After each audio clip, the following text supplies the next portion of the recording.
Hello guys. So today's video will be about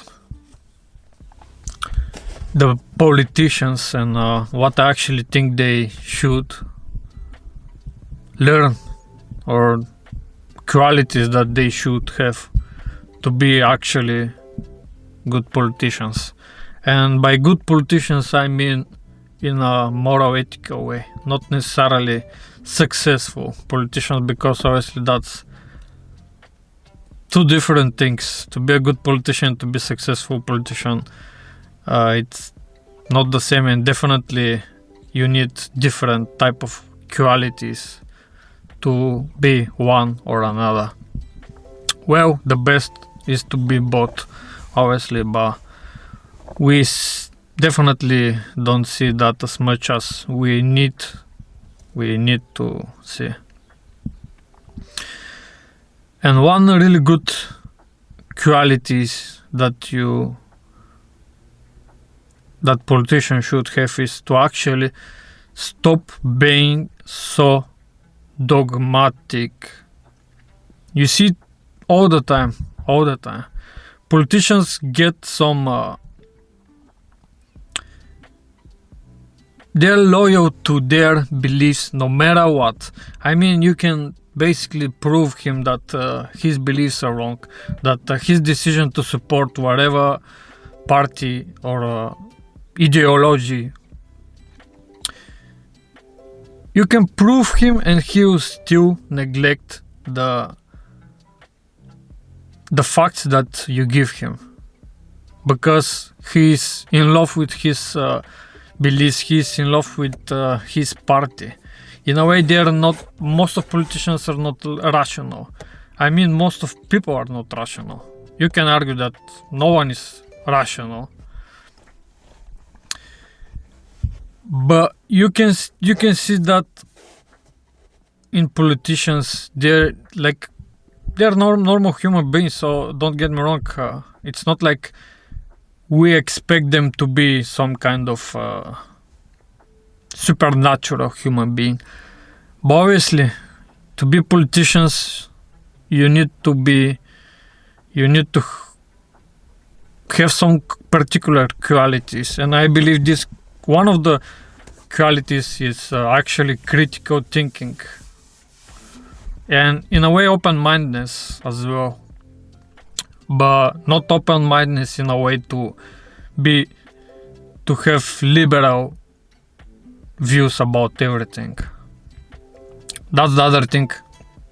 I cannot understand people that are just liberal. I cannot understand people that are just conservative. I can understand people that value only the traditional values. I can understand people that want to change every value that we had previously in the past. How you can basically support one idea, one ideology. It's not so simple. Clearly, sometimes it's good to have socialism, sometimes it's good to have capitalism. I don't see why you need to neglect one and support the other. Maybe in the moment you can say, for example, we need more of the social capitalistic monetary system right now than we will need maybe in the 50 years. But sometimes clearly we need social to support people. We need social implementation of new rules, because obviously capitalism can become really nasty in a way. I don't know what word I should use, but I believe you get my point. So in a way, we need to balance things, but you don't see this in politics. Most of the politicians take some ideology, some views they have, and they are not willing to change them, whatever facts you give him against his beliefs. Another thing, why if you support one party, you need to agree with everything that the leader says. It's super hard to do so. I mean, we're different human beings. Always, it's the same way. For example, if your child, you have a child, and this child do something bad, and basically you may know it's bad, maybe you don't know, but the thing is, you will support your child just because it's your child. Yeah, most people will. But is it the right thing actually? Is it the right thing to support behavior that it's not right? If in this case your child did something wrong, and you support him no matter what. The same analogy you can say that your friends, you support your friends no matter what, which I agree, it's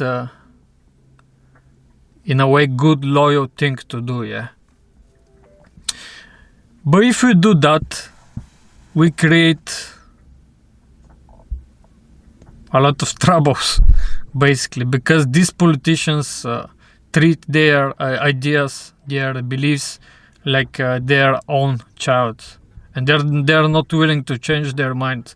They have dogmatic mindset about that, and they're emotionally involved with these ideas, and I can see that probably one of the biggest problems that politicians have. I mean, we need to adapt. Obviously, we are not always right. The most wise person, Socrates, says, I know that I don't know, or something like that.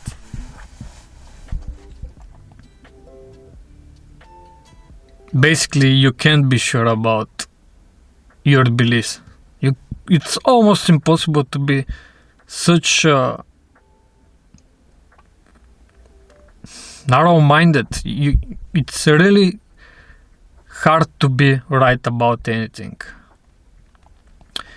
So in a way, as a politician, you need to be humble. But